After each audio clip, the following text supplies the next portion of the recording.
So I wanted to talk about wigs. Wigs. Yes, the hair. You said waves. No, like, wigs, hair. Like. Yeah. Genius. Yeah. It's human hair.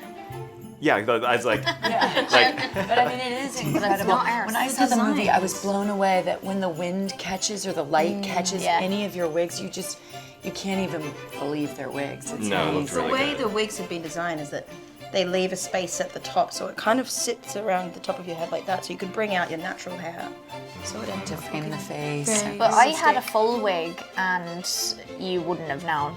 And it's a brilliant wig maker called Peter Owen who works with our hair designer an awful lot, and he makes the best wigs. Peter Owen. Sure. If you're looking for a wig, did you have any input in like the wigs and costumes for your characters? Which is incredible on a period film and with such a precise filmmaker Yeah, who knew what she usually wanted. they just tell you that you're wearing this. Yeah, but I felt like it was such a collaboration. yeah, we were very much a part of like every decision, which was quite nice. And also I think the designers and Greta were trying to do something quite different. Like they based our looks off of photography from the time and not necessarily somebody's portrait where they're all put together. So we had a very kind of loose, relaxed look, which I think just in itself was more kind of like relatable for us.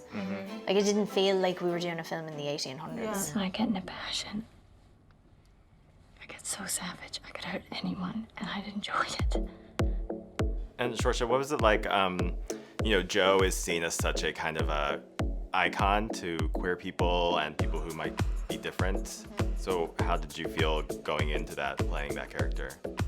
Like completely honoured, and it was because we're doing it in 2019 and because we were sort of incorporating Louise's life where, you know, we looked at letters and diary entries where she did sort of talk about being able to love freely and not necessarily being attracted to the same things that other girls were, and you know there was not necessarily a word for that for her. And I think having the opportunity to explore that in this adaptation was just an added layer to her, you know. So yeah, And a great. gorgeous dynamic for us as mother and daughter. We read their letters back and forth, Louisa and her mother, and there was real conversation in their words about her honoring her daughter for loving everyone. Yeah. And to be open to live her life as she chose. And it felt steeped in that for us in a really cool and beautiful What I find interesting as well is that Louisa, from what we had read, she didn't try and put a lid on it. I suppose in true like writer fashion, she acknowledged it. She was very aware of herself and how she felt, and so she shared that with her mother in a way that maybe another girl who was experiencing the same thing or another guy maybe felt like they couldn't, you know. So That's amazing. And, reading the letters, was that during like a bonding preparation before the film when you were reading those, or? you read them a lot and shared them with me, didn't you? Yeah, and then with Greta as well. And even in rehearsal, we read some of it out loud and then would go back to the book and realize she was saying it in the book. Yeah.